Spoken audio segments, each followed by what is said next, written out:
ये कहानी है दो दोस्तों की और उनकी दोस्ती की शुरुआत हुई थी अभी कुछ दिन पहले हॉस्पिटल के कमरे से, जहां पर वो दोनों एडमिट थे।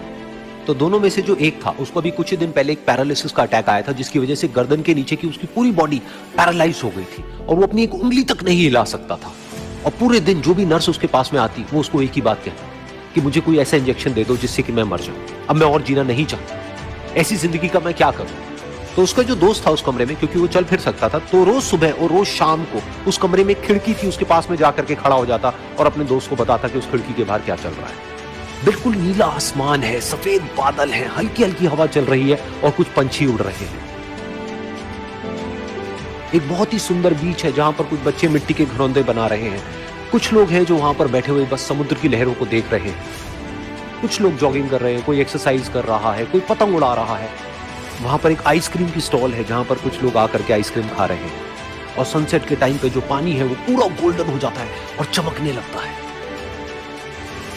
तो शुरू में तो जब उसने वो सब बताना शुरू किया तो उसके दोस्त के ऊपर ज्यादा असर नहीं हुआ, लेकिन धीरे धीरे उसके अंदर जीने की चाह जागने लगी। अब वो सुबह का इंतजार करने लगा कि जल्दी से सुबह हो और मेरा दोस्त मुझे बताए कि आज यहां पर क्या हो रहा है। कुछ दिन तक ऐसे ही चलता रहा। फिर एक दिन जब वो सुबह उठा तो उसने देखा कि सामने वाला बेड खाली है। फिर उसने नर्स को बुलाया और उससे पूछा कि क्या वो डिस्चार्ज हो गया है। तो नर्स ने कहा कि आपको तो उन्होंने बताया होगा, उनके पास कुछ ही दिन बाकी थे और कल रात को ही उनकी डेथ हो गई है। ये सुन करके उसके अंदर की उम्मीद पूरी तरह से टूट गई, क्योंकि सिर्फ उसका दोस्त ही था जिसने उसको बाहर की दुनिया से जोड़ा हुआ था, जिसकी वजह से वो जान पाता था कि बाहर क्या हो रहा है और ये दुनिया कितनी खूबसूरत है। तो कुछ दिन तक तो वो रोता रहा और उसने जीने की चाह छोड़ दी। लेकिन दूसरी ही तरफ से उसके अंदर कहीं ना कहीं एक नई चाह पैदा हुई कि काश मरने से पहले एक बार मैं खुद अपनी आंखों से देखूं इस खिड़की के बाहर कि ये दुनिया कैसी है। जैसे जैसे उसकी ये चाह बढ़ने लगी, उसको अपने अंदर एक अजीब सी एनर्जी महसूस होने लगी। और फिर एक दिन उसने अपनी पूरी ताकत लगा दी और किसी तरीके से वो बेड से नीचे गिरा और पकड़ पकड़ करके किसी तरह से उस खिड़की तक पहुंचा। फिर उस खिड़की को पकड़ करके वो खड़ा हुआ और खिड़की के बाहर देख लिया। लेकिन खिड़की के बाहर देखते ही वो गुस्से से भर गया। उसने जोर से नर्स को आवाज लगाई और जैसे ही नर्स आई उसने नर्स से पूछा, ये तुमने क्या किया, ये खिड़की के बाहर काली दीवार क्यों खड़ी कर दी। तो नर्स को समझ नहीं आया वो क्या बोल रहा है और वो बोली कि मुझे 5 साल हो गए हैं यहां पर, जब से मैं आई हूं तब से तो ये काली दीवार यहां पर है।